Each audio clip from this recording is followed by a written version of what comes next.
예, 여러분 안녕하십니까? 북한의 삐라를 보내는 것으로 촉발된 남북의 긴장 관계가 지금은 좀 한숨을 고르는 상태로 들어간 것 같습니다. 남쪽에서도 전향적인 태도를 보여주었고 북쪽에서도 쏟아내던 여러 가지 위협적인 언사를 그만두었으니까 이번 기회를 다시 잘 살려서 남북 화해를 도모할 수 있는 그런 계기로 삼았으면 좋겠습니다. 어쨌든 그런 북한에 대한 삐라 이런 것들은 사실 북한 사회를 잘 모르고, 물론 그들은 잘 알 수도 있습니다. 그렇기 때문에 오히려 북한에 대한 것이라기보다는 남한 사회를 갈등으로 몰아넣기 위한 그런 남남 갈등의 의도를 가지고 있기 때문에 당연히 단속하는 게 마땅한 것이지요.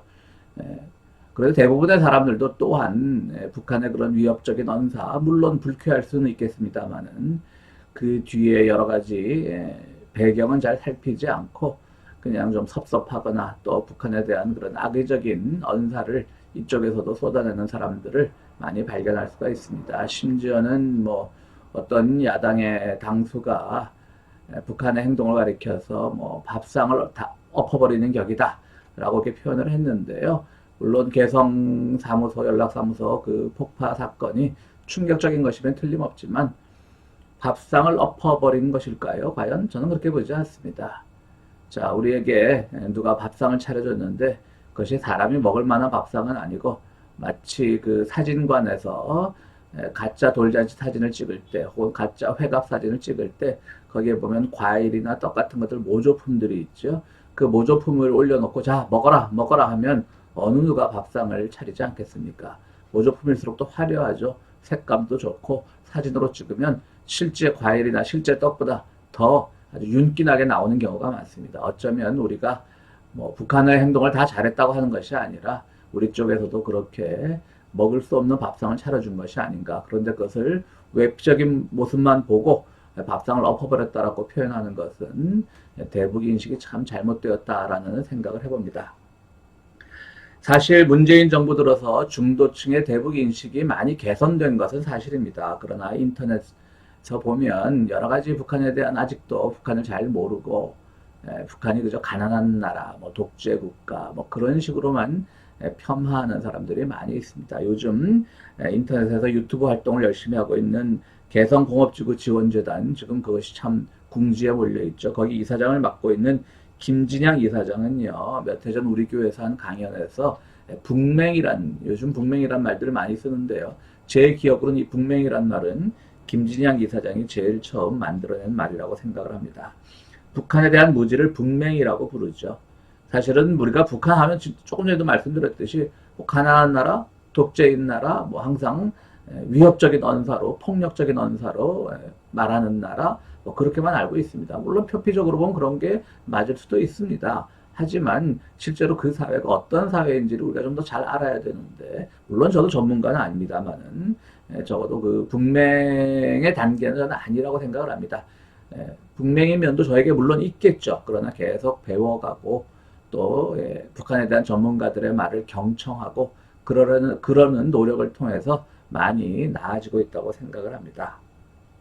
그래서 오늘은 우리가 북한 소재 영화, 그러니까 북한에서 만든 영화 말고요. 우리 남쪽에서 만든 영화 중에 북한을 소재로 삼았던 영화 중에 제가 명대사를 한 5개 정도 뽑아 보아서 그 영화를 가지고 여러분들과 이야기를 나눠볼까 합니다.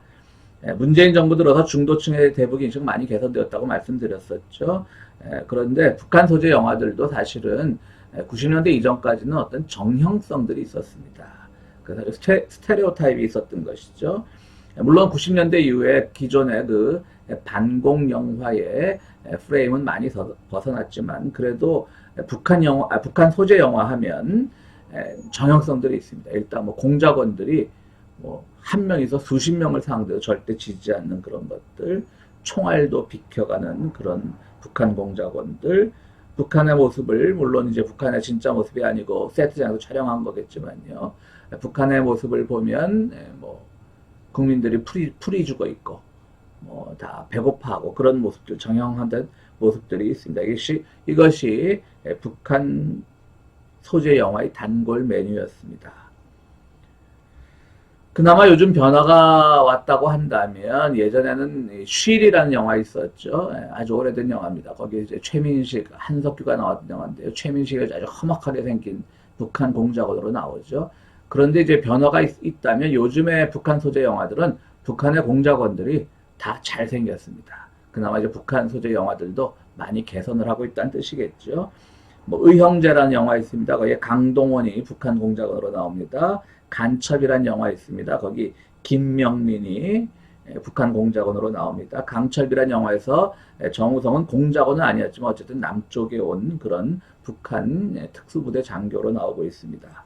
현빈 공조라고 하는 영화에서 또 역시 간첩은 아니지만 그렇게 잘생긴 얼굴로 남쪽에서 활동하고요. 뭐 사랑의 불시착 얼마 전에 끝난 드라마죠. 거기서도 현빈이 또 한 번 북한 장교로서 그 잘생긴 얼굴을 뽐내고 있습니다. 또 은밀하게 위대하게라고 하는 이 코믹한 북한 소재 영화인데요.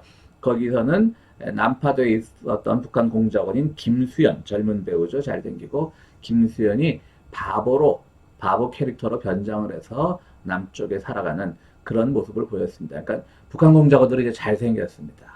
남남북녀가 아니라 정말 뭐라 그래야 되나요? 오히려 북쪽 남자들이 더 잘생긴 그런 소재 영화가 된 것은 뭐 제가 사소한 접근이지만 어쨌든 북한에 대한 인식이 조금은 개선되고 있구나. 험악한 이미지, 그냥 광대뼈가 툭 튀어나온 이미지, 그런 이미지의 배우들이 아니라 오히려 잘생기고 멋있는 그런 배우들을 쓰는 것만으로 해도 뭐 우리 사회가 조금은 변하고 있다는 긍정적인 신호로 보고 싶습니다.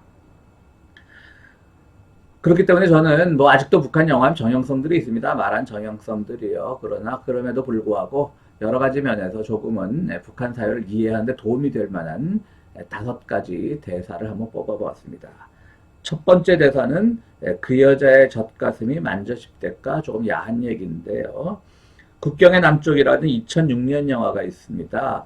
드라마 감독으로 유명한 안판석 씨가 감독을 한 영화인데요. 저는 이 영화를 아주 재밌게 봤는데요. 사실 흥행에는 성공하지 못했습니다. 이 국경의 남쪽에서 평양 교향악단 트럼펫 주자인 차승원, 요즘은 뭐 예능 프로에 많이 나오죠.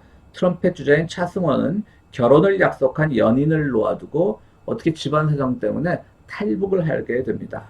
그래서 탈북을 하면서 자기 연인에게 내가 당신을 반드시 남쪽으로 데려오겠다, 북한에 탈출시키겠다는 그 약속을 하고 남쪽의 가족과 함께 정착을 합니다. 그러나 남쪽의 생활이 팍팍합니다. 먹고 살기 위해서 모두가 힘이 듭니다. 그래도 그는 연인 조이진이란 배우인데요. 전 그 배우도 참 좋게 봤는데 그 영화 이후에 영화계에서 사라진 것 같더라고요. 조이진을 탈북시키기 위해서 돈을 모읍니다. 차승원은 돈이 되는 일이라면 다 합니다. 그래서 교회에서 가서 막 탈북 간증도 합니다. 교회에서 벌어진 탈북 간증들 막 뻔하죠. 북한에가 뭐 사람을 기름에 더 죽이니 뭐 어쩌니 뭐 무슨. 근데 실제로 이 영화 차승원은 평양에서 남부럽지 않게 살던 사람이었거든요. 교향악단 트럼펫 주자로서 정말 국가 행사, 그들이 정말 좋아하는 국가 행사에 가서 공연도 하고 연인과 알콩달콩한 사랑도 갖고 가던 사람이었는데 일단 돈을 벌어야 되니까 막 북한은 정말 악마들의 나라, 정말 아주 험악한 나라라고 그걸 간증을 하고 또 간증을 떠날 때 교회에서 돈을 두둑히 쥐어주는 그런 모습도 나오고 있습니다. 어쨌든 이렇게 북한을 악마화하면서 벌은 돈으로 연인 조이진을 북에서 빼오려고 하지만 결국은 브로커에서 속아서 돈도 다 날리고 연인에 대한 생각도 가물가물해지고 결국은 이 땅에서 살아남기 위해서 아주 생활력이 강한 심혜진 배우와 이제 극중에서 결혼을 해서 이제 치킨집을 하면서 치킨집인가요? 잘 생각은 나지 않습니다. 어쨌든 식당을 하면서 차승원은 배달을 하고 심지어는 맛집 프로그램에도 나오는 그렇게 정착을 해서 살아갑니다. 그런데 북한에 있던 그 연인 조이진은 남쪽으로 간 차승원에게 연락이 없자 자기 혼자 독단적으로 탈북을 감행해서 천신만고 끝에 남쪽 땅에 옵니다. 그래서 새터민, 이제 탈북자들을 새터민이라고 부르지 않습니까? 새터민들의 그 일단 교육시설인 하나원에서 이제 차승원을 찾습니다.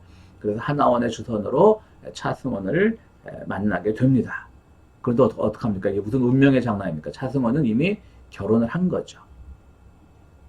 연인 조이지는 북한에서 차승원의 그 지고지순한 사랑을 믿고 목숨을 걸고 탈북을 했는데 남쪽에 와 보니까 차승원은 이미 결혼을 한 겁니다. 차승원도 사실은 연인을 그리다가 어쩔 수 없이 결혼을 한 것은 사실이죠. 그때 이 조이진이란 배우가 차승원에게 이렇게 한마디 탁 쏘아 붙이는 게 바로 나를 놔두고 그 여자의 젖가슴이 만져집니까? 라고 하는 용어의 말이었습니다. 여자는 북에 있던 여자는 끝까지 사랑을 믿었고 그것 때문에 탈북했지만 남쪽에서 지쳐버린 남자는 다른 여자와 결혼을 했습니다. 탈북 이유가 물론 당연히 북한에서 못 살아서이겠지만 그 못 살게 된 이유가 뭐 체제, 경제 뭐 그런 것만이 아닙니다. 사랑이 떠나간 자리는요, 남북을 불문하고 다 지옥인 겁니다. 영화는 그걸 보여주고 있습니다. 사랑이 실패한 자리. 그래서 사랑을 찾아와 떠난 그 자리. 결국 우리가 탈북자, 세터민들을 볼 때, 야, 가난해서 왔지. 뭐, 무슨 자유를 찾아왔지. 그렇게만 정형화시켜 보지 말자는 거죠. 거기에는 사랑의 이야기도 있을 수 있고, 또 아주 나쁜 경우지만 범죄를 저지르고 도망 온 경우도 있고, 또 다른 갈등이 있을 수도 있고, 다 모든 다양한 사람들이 있는데 우리는 그들을 볼 때 뭐 가난하고 무슨 독재치하에 시달려서 뭐 이런 식으로 평가하는 것은 북한에 대해서도 너무 다 모르는 소리라는 것을 말씀드리고 있습니다. 두 번째 대사는요, 제가 뽑아본 두 번째 명대사는 내 꿈은 우리 조선이 초코파이보다 더 맛있는 과자를 만드는 거야. 어디서 나온 대목인 줄 아시겠죠? 공동경비구역, 박찬욱 감독이 2000년에 참 20년 전 영화인데요. 아직도 기억이 생생할 정도로 충격적이고 재미있고 정말 남북의 문제를 잘 다룬 영화라고 할 수 있습니다. 공동경비구역 JSA 내용을 다시 한번 설명드리면요. 극중인물보다는 배우 중심으로 말씀을 드리겠습니다. 이병헌, 김태우 두 남측 병사는 북측 병사 송강호, 신하균이 근무하는 북측 초소를 어떻게 몰래 찾아가다가 거기서 우정을 나눕니다. 어느 날 이병헌이 가져다 준 초코파이를 북측 초소에서 송강호가 너무나 맛있게 먹자 송강호에게 이병헌은 해서는 안 되는 금기의 말을 합니다. 송강호에게 이병헌이 이렇게 얘기합니다. 형, 남쪽으로 내려가자. 남측 병사인 이병헌은 북한 병사랑 친하고 그들과 우정을 나누고 싶은 마음은 있지만 뭔가 짠해 보이고 치근해 보였던 것이죠. 그러니까 송강호가 그 하나의 초코파이도 너무 감동스럽게 먹는 모습을 보고 형, 우리 남쪽으로 가자라고 하는 남북 초소에서 그렇게 사이좋게 지내던 병사들이 이런 얘기를 합니다. 송강호의 표정은 그때 굳었고 북측 초소 분위기는 싸늘해졌습니다. 마침내 송강호는 먹던 초코파이를 손바닥에 내뱉습니다. 사람들은 일촉즉발의 상태에 관객들은 이렇게 빠지게 들겠죠. 야, 서로 총부림이 나는 거 아니야? 총싸움이 나는 거 아니야? 근데 이때 반전이 일어나죠. 송강호가 이렇게 얘기합니다. 내 꿈은 우리 조선이 초코파이보다 더 맛있는 과자를 만드는 거야. 얼마나 멋있습니까? 그리고 영화는 아주 흥미롭게 송강호는 손바닥에 뱉었던 과자를 다시 먹습니다. 이병헌이 송강호를 남쪽으로 귀순시키기 위해 사용한 도구는 고작 초코파이였습니다. 남한이 북한을 바라보는 태도는 항상 이랬습니다. 못 사는 나라, 배고픈 나라, 과자조차도 없는 나라, 한마디로 말하면 맛있는 과자의 하나에 마음이 흔들릴 불쌍한 인민으로 보았습니다. 북한의 경제력은 남한보다 떨어지고 생필품의 수준도 우리에 못 미치지만 그것으로 인해 흔들릴 만큼 그들은 결코 비굴하지 않습니다. 우리가 더 좋은 과자를 만드는 그날이 언젠간 올 거야라고 생각하지 내가 초코파이 하나로 남한 체제를 동경한다? 말도 안 되는 소리입니다. 문재인 대통령도 능라도 경기장에서 한 연설에서 모진 고난의 세월 속에서 자존심을 지켜온 북한 인민들을 칭송하지 않았습니까? 그렇습니다. 우리가 북한에 대해서 잘 알려면 북한을 그냥 가난의 프레임으로만 보면 결코 그 문제는 해결되지 않습니다. 주민들이 몰래 숨어서 한국 드라마를 본다고 해서 남한 체제를 동경한다는 뜻도 아닙니다. 장마당에서 사먹는 초코파이가 남쪽 과자라는 사실도 알고 있습니다. 남한이 과자를 맛있게 만든다고 해서 우월한 체제로 인정하지 않습니다. 그들은 결코. 그들은 그들만의 문법이 있고 시스템이 있습니다. 우리 남쪽은 괜한 우월감을 버려야 합니다. 우리는 많은 대북 지원을 하는데요. 그 대북 지원은 순수하게 인도적 차원의 대북 지원이 되어야지 그것으로 인해서 그들을 굴복시키는 도구로 삼아서는 안 된다는 것입니다. 세 번째 명대사는 너희들이 와 전쟁에서 지는 줄 아니? 약간 이 북한 톤으로 해야 되는데 제가 북한 사투리 흉내를 잘 못 냅니다. 고지전이라는 영화가 있습니다. 장훈 감독의 영화인데요. 2011년 영화입니다. 6.25 전쟁이 개전하자마자 하룻밤에 의정부까지 내려온 인민군 장교 류승룡, 여기서도 배우 중심으로 얘기합니다. 등장 인물의 이름이 아니고요. 류승룡 배우 있죠. 류승룡은 포로가 된 신하균과 고수, 남쪽 군대인 신하균과 고수에게 이렇게 말합니다. 너희들이 와 전쟁에서 지는 줄 아니? 너희가 와 도망치기 바쁜 줄 알아? 그건 왜 싸우는지 모르기 때문이야. 라고 합니다. 그러면서 류승룡은 조국 해방이 되면 함께 하자며 고향에 가서 조용히 숨어 있으라고 포로들을 풀어줍니다. 북한군이 남한군 포로를 악랄하게 학살하지 않고 풀어준 장면은 한국 영화에서 참 담기 어려운 장면인데요. 류승룡은 괜히 부질없는 전쟁, 그러니까 북쪽에서 보기에는 질게 뻔한 전쟁에서 괜히 아까운 젊은 목숨들 희생하지 말고 고향집에 숨어 살고 있다가 통일조국이 되면 다시 만나자라는 말로 이렇게 풀어주는 장면이죠. 영화만 해도 그런 장면만 봐도 많이 이제 한국 영화에서 이 남한 영화에서 북한에 대한 인식이 개선된 것만은 사실입니다. 북한에게 그 한국전쟁, 6.25 전쟁은 민족해방전쟁으로 정의되죠. 반면 이승만 정부는 공허한 통일과 반공을 이념으로 삼았습니다. 혼자서 통일을 이룰 군사적 능력이 없던 이승만 정부였기에 통일의 동력을 반공으로 삼고 보도연맹 학살 같은 그런 무지막지한 학살을 자행했습니다. 4.3 항쟁도 그 선상에 있는 것이고요.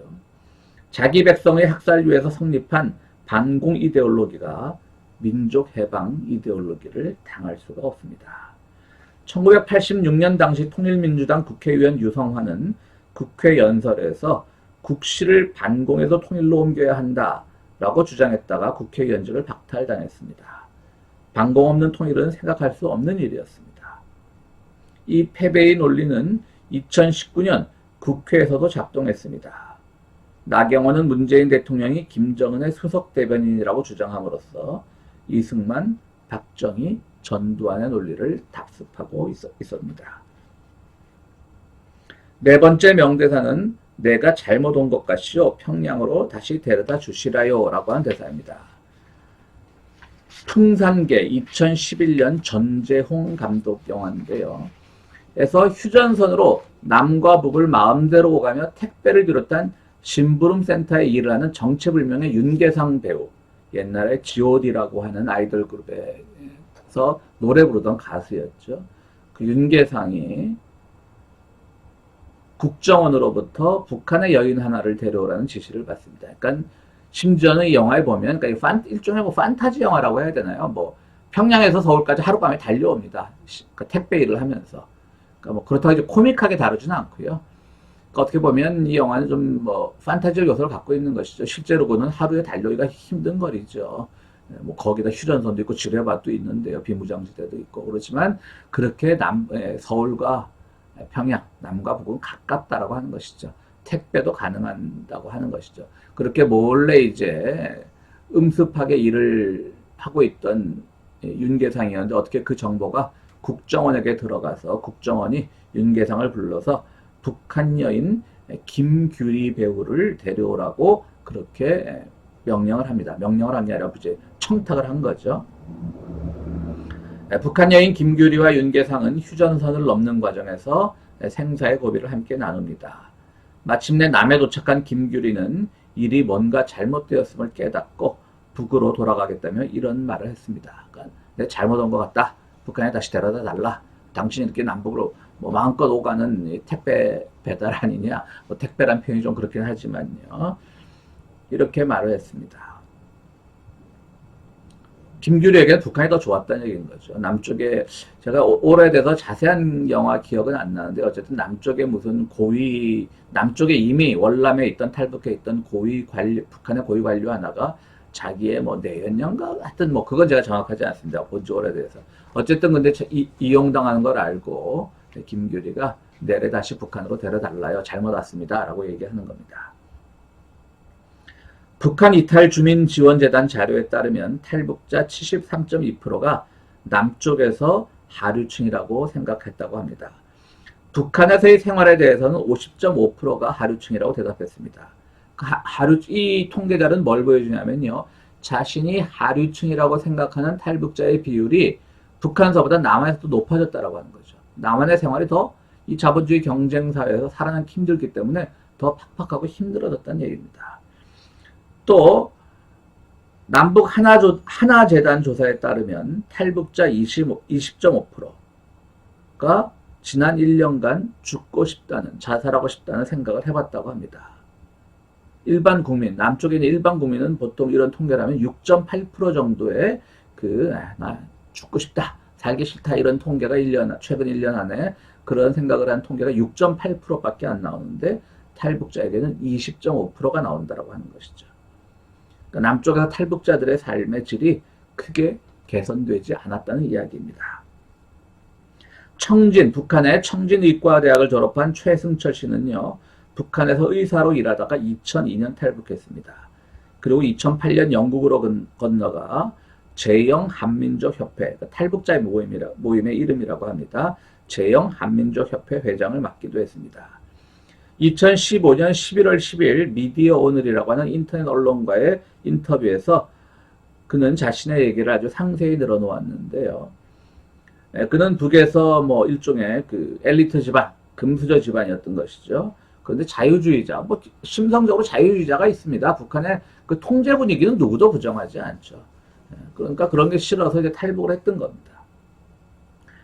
그러나 그는 그 인터뷰에서 자기는 돈 벌면 언제든지 북한으로 다시 돌아갈 것이라고 얘기합니다.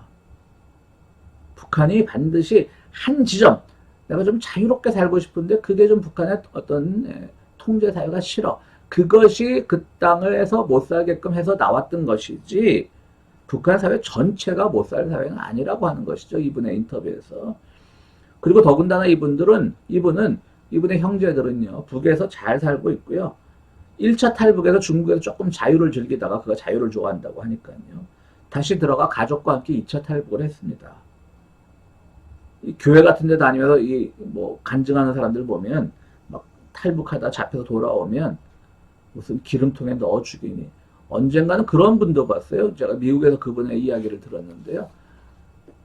참 질문을 하려다 내가 꼭 참고 있었습니다. 자기 7번 탈북을 했대요. 근데 자기가 많은 그런 장면을 봤대요. 탈북하다 실패하면 기름통에 넣어 죽이고 갈기갈기 찢어 죽이고. 그래서 제가 꼭 참았는데요. 말이 안 되는 소리를 해서.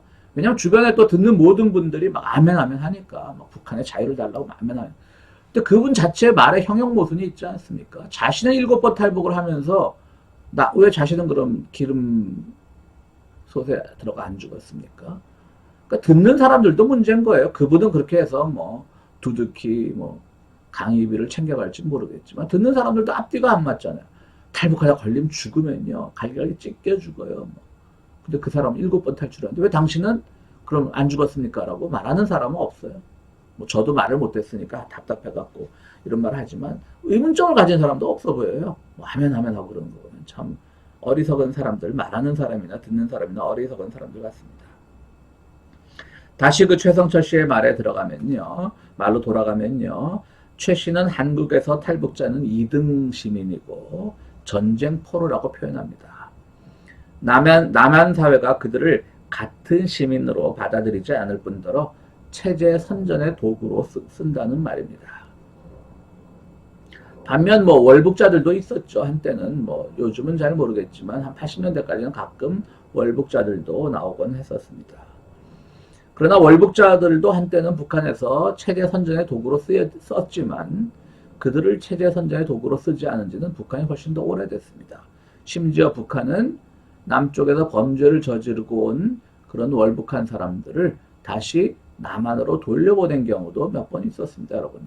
신문에서 보신 기억들이 있을 거예요. 반면에 남쪽은 어떻습니까? 북한에서 무슨 짓을 하고 와도 다 받아줍니다. 그래 놓고 우리 사회가 우월합니까?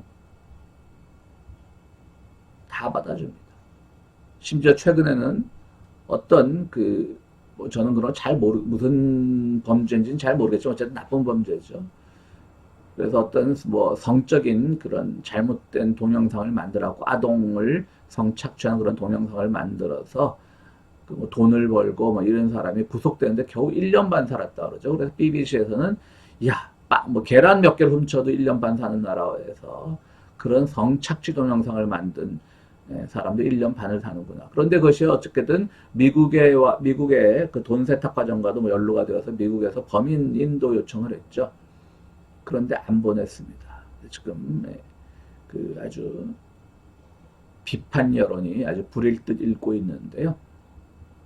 한국 사회는 좀 이상하죠. 북한에서 무슨 짓을 해도 다 받아주고 남쪽에서 무슨 짓을 해도 그 사람을 제대로 처벌하겠다라고 그 나라와 관계가 있으니까 여러분 오해하지 마셔야 돼요. 미국이 지금 한국 사회에 대해서 많은 그런 거의 뭐 식민지에 가까운 그런 지배력을 행사하는 건 사실이지만 이 건은 그 건하고 다릅니다, 여러분. 그냥 제 잘못했으니까 우리나라에서 처벌할게 그게 아니라 미국 안에서 일어난 범죄가 있는 거예요. 돈 세탁인가 그 부분에 대해서. 그것 때문에 범인 인도 요청 남한과 대한민국과 미국이 협약을 맺은 그 범인 인도 요청에 따라서 보내달라고 하는 겁니다. 그런데 이제 안 보내기로 한국 법원이 결정을 했죠. 이러면 한국 사회가 인권 지수나 정의 지수에서 떨어지게 되는 겁니다. 북한에서 정말 뭐 체제 비판, 뭐 양심수, 뭐 정치범 이런 사람들이야 뭐 우리가 받아들여 줄 수 있죠. 그런데 그렇지도 않고 횡령, 강간, 미성년자 성폭행 이런 사람들까지 다 받아주는 게 현실 아닙니까? 이건 우리가 고쳐야 됩니다. 북한 사회는 우리가 아는 것처럼 뭐 통제되고 좀 답답한 사회인 것은 틀림없지만 동시에 그 사회는 또한 그런 질서나 이런 점에서는 확실히 우리가 배워야 할 점도 많은 사회라고 생각을 합니다. 그러니까 북한에서 남해 넘어온 사람들이 잘 넘어왔어요. 나 이쪽에서 행복을 찾았어요. 뭐 그렇지 않다는 얘기죠. 전혀 그렇지 않다는 얘기입니다. 물론 그런 사람들도 있겠죠. 아주 뭐 영악하게 뭐 종편이나 이런 데 출연해갖고 방송 그 강사로서 뭐 떼돈을 버는 사람도 있죠. 무슨 누굽니까? 이번에 그 강남에서 국회의원 된 태영을 한 사람은 뭐 남한에 정착한 지 얼마 되지도 않았는데 뭐 3년 만에 뭐 18억을 벌었다 그러지 않습니까? 아주 엄청난 금액인 거죠. 그런 일들은 이제 우리가 보지 말아야 되는 거죠. 그런 사람들에게는 뭐 남한이 천국일 수 있겠죠. 국회의원까지 됐고 뭐 돈방석에 올라앉았고. 그러나 대부분의 탈북자들은 어렵게 살고 그들에게서는 북한이 더 그리울 수 있습니다. 실제로 또 다른 인터뷰들 보면 어떤 분들의 다른 인터뷰 보면 자기는 모르고 엄마가 하도 가져와서 왔어요. 이렇게 말하는 사람들도 많이 있습니다. 거기 있으면 훨씬 좋았어요. 친구들 보고 싶어요. 그런 젊은이들도 있고요. 그러니까 우리는 북에서 나온 사람들이 반드시 남쪽 사회를 동경하고 남쪽 사회에 정착하자마자 야 내가 그야말로 가장 행복한 곳에 왔구나 라고 생각한다는 그런 오해는 벗어야 된다라고 하는 얘기입니다. 5번째 마지막 대사는요. 언니 피가 장군님에게 들어가고 있으니 영광이겠소. 언니 피가 장군님에게 들어가고 있으니 영광이겠소. 강철비라고 하는 양우석 감독의 2017년 작품인데요. 북한 내 쿠데타 시도로 중상을 입은 북한 1호가 남쪽으로 피신해서 치료를 받는다는 이야기로 시작한 영화입니다. 쿠데타 세력을 피해 남으로 피신할 때 북한 특수부대 장교 정우성과 2명의 북한 여성 노동자가 함께합니다. 일단 1호니까 그들의 마음에 이분을 옮기자라고 하다가 어찌어찌 남한까지 오게 된 것이죠. 그래서 남한에 도착해서 일단 아무병원이나 들어가서 응급치료를 받는데 여성 노동자 중 한 명의 혈액형이 1호와 맞아서 수혈을 하게 됩니다. 이 장면에서 두 명의 여성 노동자 중 한 명은 이제 1호에게 수혈을 하고 있고 한 명은 이제 그 모습을 물끄러미 지켜보면서 부러우니까 언니 피가 장군님의 피에 몸속에 들어가니까 영광이다 쏘 하니까 그 수혈을 하던 여인이 영광이지라고 합니다. 뭐 이런 거 보면 또 우리가 픽 웃음을 짓죠. 아유, 북한 사회 저렇게 참 한심한 사회구나. 뭐 수령님에게 피 준다고 영광이라고 말하는 사람이나 영광이라고 자랑하는 사람이나 참 북한 사회 경직된 사회구나 라고 말하기 쉽지만요. 또 따지고 보면 그것만은 아닌 거예요. 김정은 위원장은 2019년 3월 제2차 전국 당 초급 선전 일꾼 대회에 보낸 서한에서 수령은 인민과 동떨어져 있는 존재가 아니라 인민과 생사고락을 같이 하며 인민의 행복을 위하여 헌신하는 인민의 영도자라고 하면서 수령의 혁명 활동과 풍모를 신비화하면 진실을 가리게 된다라고 말했다고 조선중앙통신이 전했습니다. 또 최근에 여러분들 신문 보신 분들 알겠지만 김일성 주석의 그 축지법 그냥 뭐 하루 밤 사이에 뭐 수천리를 달렸다는 축지법 논쟁도 김정은 위원장이 그런 것은 없다라고 딱 단정 짓지 않았습니까? 한국에서 언론은 이런 소식들을 전할 때 김정은에게 초점을 맞췄지만요. 실제로는 김정은의 이런 발언은 바로 김일성 주석까지 호명한, 생각한 발언입니다. 그러니까 그 사회에, 뭐 우리 동의 안 해도 됩니다. 뭐 동의 안 해도 되지만, 적어도 그 사회에서는 정말 최고의 영도자로 인정받는 그 김일성 주석의 그 신비화 전략까지도 이제는 과감하게 떨고 가겠다라고 하는 그런 개혁적인 의지의 표현이라고 하는 것입니다. 그렇기 때문에 김정은 스스로에게도 자신은 수령의 혈통에 있는데 그 수령의 혈통까지도 수령의 혈통이 가진 이 북한 인민들이 생각하는 그 신비화된 그런 인식까지도 이제 털고 가자라고 하는 과감한 자기 고백이라는 점에서 저는 굉장히 높이 사고 싶습니다. 남쪽에서는 수령의 혈통에 의한 영도 체제가 억압과 세뇌에 의한 것이라고 폄하하면서 3대 세습을 문제 삼습니다. 선거로 사람을 뽑는 나라들의 시각에서는 분명히 낯섭니다. 하지만 그들이 보기에는 남쪽도 이상하기는 마찬가지입니다. 이 부분은 영화 간첩, 우민호 감독의 2012년 작품인데요. 거기는 제가 5가지 명대사 중에 뽑지 않았지만요. 이런 이제 대사가 나옵니다. 남쪽에서 생계형 간첩 생활을 하고 있는 간첩들이 북한에서 새로운 지령을 받아서 이제 오랜만에 몇 년 만에 이제 생계형 다 자기 직업이 있어요. 생계형으로 살아가고 있어요. 오랜만에 만나서 이야기를 나누는데요. 그때 한 간첩이 이제 고참 간첩이 이런 말을 합니다. 자기들이 뽑은 대통령을 김정일보다 싫어하는데 요즘 간첩이 할 일이 어디 있어? 이것도 거의 명대사급이죠. 그러니까 이 영화는 2012년 작품인데요. 물론 그것은 노무현 대통령 이후 작품이지만요. 이 영화에 다루는 시대는 거의 노무현 대통령 시절인 것을 이렇게 영화 속 배경이나 이런 것들이 보여주고 있는데요. 정말 자기들이 뽑은 대통령을 자기들이 반공과 그 어떤 전투의 대상으로 보는 북한의 지도자보다 더 싫어하는 나라에서 간첩이 할 일이 뭐가 있어? 라고 하는 건 아주 한국 사회의 단면을 잘 비꼬는 대사죠. 조금 전에 말씀드렸듯이 물론 영화 속 이야기지만 1호에게 피를 수혈하면서 영광스럽게 생각하는 그 장면이 남쪽 사람에겐 낯설겠지만 북쪽 사람에게도 남쪽 사람들이 낯설기는 마찬가지입니다. 직장 상사 앞에서는 주눅이 들어서 한마디도 못하면서 권력의 정점에 있는 대통령에게는 온갖 막말을 쏟아내는 남쪽의 분위기는 북쪽 사람들의 이해의 한계를 넘어섭니다. 북쪽에선 적어도 그 수령 영도자의 집안만 건드리지 않으면 굉장히 그 상하 간에 언론은 개방되어 있는 편입니다. 뭐 저는 경험이 많지 않지만 방북의 경험이 많지 않지만 제가 봤던 경험으로도 그건 분명합니다. 그런데 우리는 오히려 바로 위에 뭐 1년차, 군대 고참문화 이런 것도 마찬가지죠.